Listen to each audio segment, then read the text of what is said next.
Hello, thank you for joining me for Dhammapada Study Chapter 26, which is the Holy One. Let's get right into it.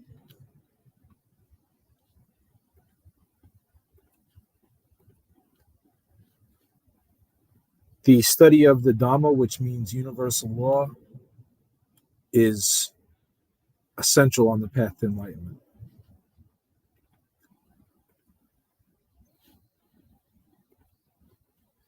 Verse 383. Assert yourself and cut off the stream of craving. Discard sense desires. Once you have rid yourself of all cravings, lap up the peace of nirvana. Welcome. Thank you for joining for the study. Verse 384. When holy people have reached the peak of meditative concentration and insight, they know the truth, and their chains fall away.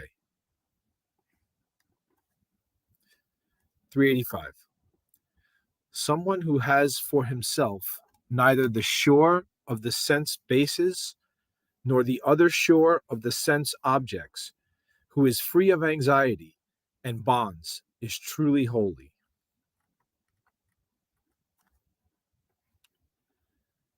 Verse 386.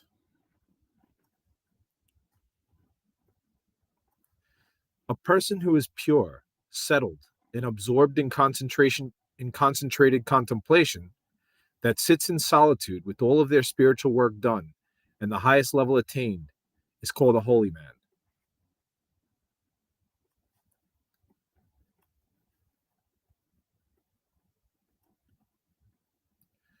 Verse 387. The sun shines by day, the moon shines by night. A warrior glistens in armor. A holy person glows in meditation. The Buddha is resplendent all day and night because of his enlightenment.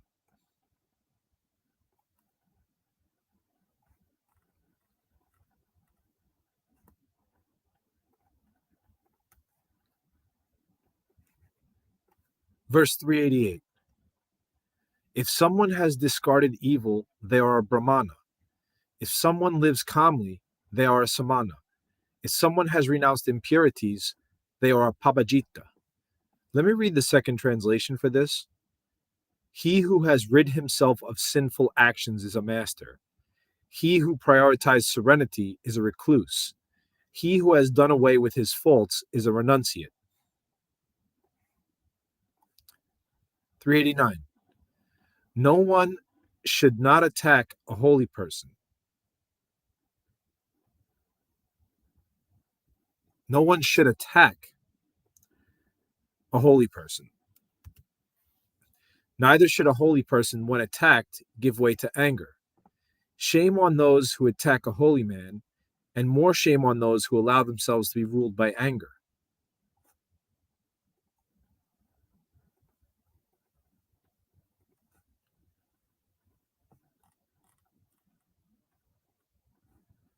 Verse 390. Nothing is better for holy people than to restrain their impulses.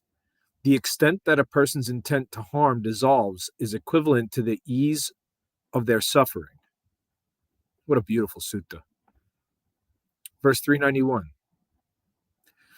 A person who does no harm in thought, word, and deed, and is calm in these three ways, is called a holy person.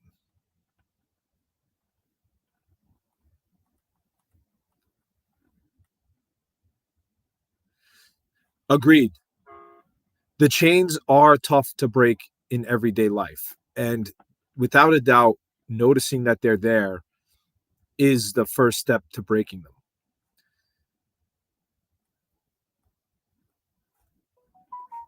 Me personally, I've undergone so much emotional and mental suffering. And that's why they really make sense to me.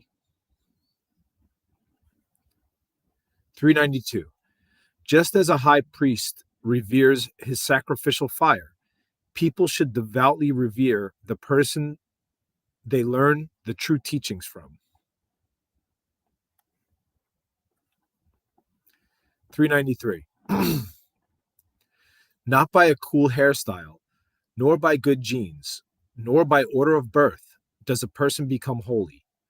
Only a life of truth and righteousness can make someone holy.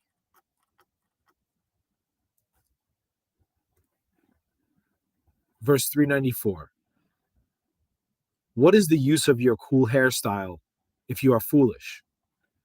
What good are your fancy clothes when your heart is filled with defilements? Verse 395. He wears robes made of rags that were thrown away. He is so austere and lean that his veins stand out. He meditates in the forest alone. Him I call a Brahmana. Let me give a second translation for 395. Someone who wears humble clothes, who is lean and lined with veins, who practices concentrative absorption in nature, is a saint. I like the third translation too. Even though a man doesn't wear fancy clothing, even though he doesn't have a perfect looking body, if he meditates in solitude devoutly, he will become holy.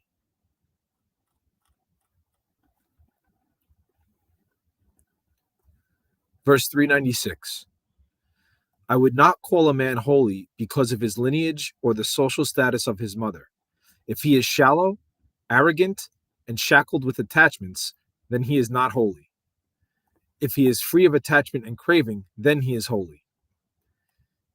Indeed, the eyes see beauty, the heart sees character. And when you attain holy vision, you can see everything about the person. For example, today I was in a store and a really nice man came up to help me, and I looked at him and he had some issues going on, and I could see what the causes of his issues were. When you start looking here, the another wonderful thing to know is that if you've ever seen the Buddha statue with the really big ears and the eyes are closed, it's because even though he has the eyes, he's looking through his third eye. And the ears are really big because he's listening, and the mouth is closed because he's not talking. 397. They who have broken free of all chains, who no longer tremble from their weight, who have purified their souls and transcended worldliness, are truly holy. The purification process itself takes time.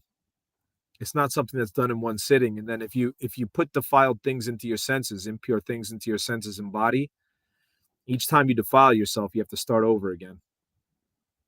398.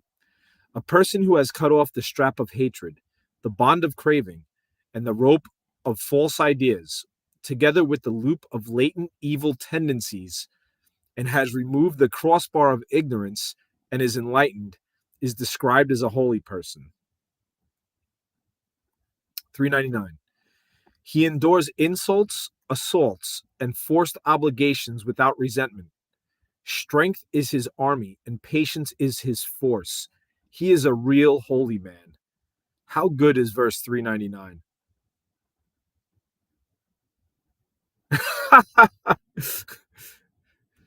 Well, you're supposed to make your own decision.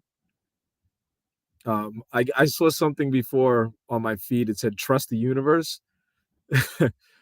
I trusted the universe, and I got scammed like 3 times. So, although I might trust God, I don't know if I trust people. But definitely using discernment and insight. Using discernment and insight definitely comes there. Insight and intuition. And logic, of course. But I followed my heart for the last time without using my intelligence. And I learned my last hard lesson of following my heart and not using my intellect with my heart. 399.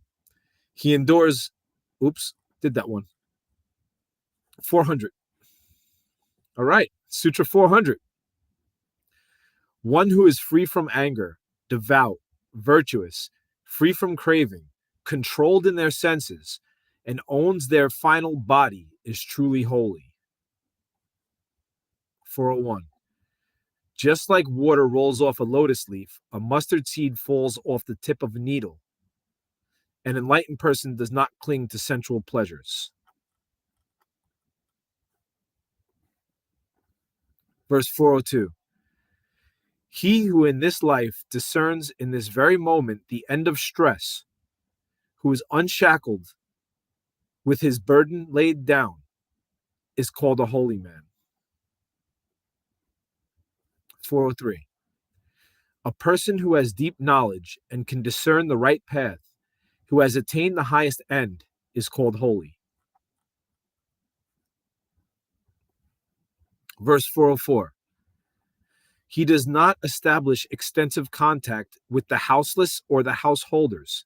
He is not attached to the householder's way of life. He is content with the bare minimum of needs. I call him a holy man. Verse 405. Thank you for joining the study. He has renounced violence and does not find enchantment in weapons. He does not hurt or kill the weak or the strong. He does not promote others to hurt or kill. He is truly holy. Verse 406. Holy people are love-motivated amongst the hateful, unintimidated amongst those with weaponry, and without attachment amongst objects of attachment. Verse 407. He whose lust, hatred, pride, and hypocrisy have fallen off like a mustard seed from the tip of a needle is a true holy man.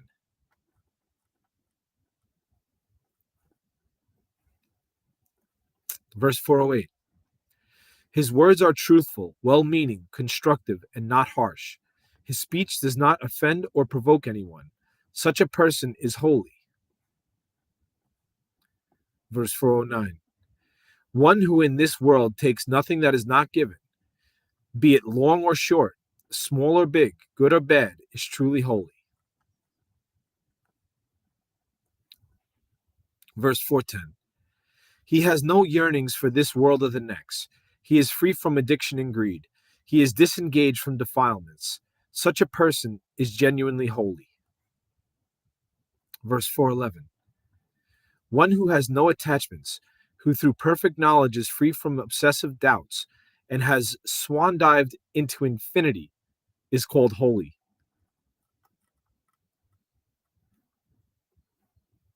Verse 412. He has transcended the bonds of praise and blame. He is sorrowless and stainless. He is totally pure. I call him a holy man. Verse 413. Just like the moon, he is spotless and pure, serene and clear. He has destroyed the delight in existence. Him do I call a holy man.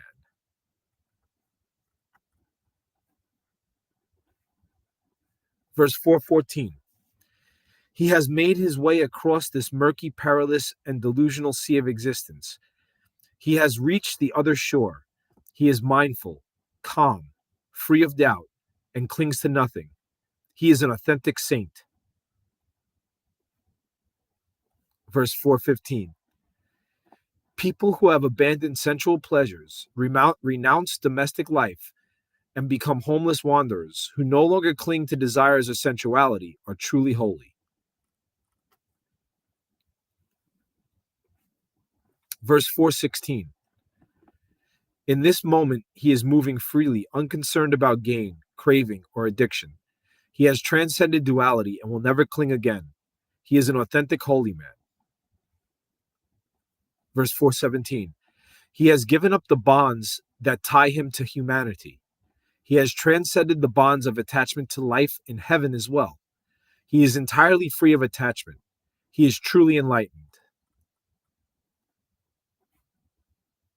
Verse 418. He has rid himself of likes and dislikes. He is tranquil and free of infatuations. He has heroically conquered all worldly attachments. He is an authentic holy man. Verse 419. He knows the death and rebirth of all living beings in every way. He is detached, blessed, and enlightened. He is an authentic holy man. Verse 420. Neither angels nor spirits nor humans can fathom his path. He has completely eradicated his taints. He has attained a higher spiritual state. He is truly enlightened. This is the last chapter in the book. 421. For him, no blemishes remain from the past, present, or the future. He has no defilements. He does not cling or grasp. He is an enlightened man. 422. They are noble, excellent, heroic, wise, valiant, content, pure, and enlightened.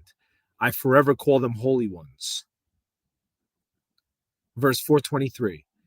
He knows his former existences. He has the capacity to see states of ecstasy and states of woe. He has reached the end of cyclic existence. He has a higher awareness. He is wise and perfected. He is truly an enlightened saint. That's it. That's the last chapter. So we are going to start again with chapter 1. I haven't decided yet if we're going to do 2 chapters at a time because one chapter goes by pretty fast. The Holy Ones chapter is a pretty big chapter, so it does have more suttas than a lot of the other chapters. So thank you very much for completing this study with me. I really appreciate it. Be well.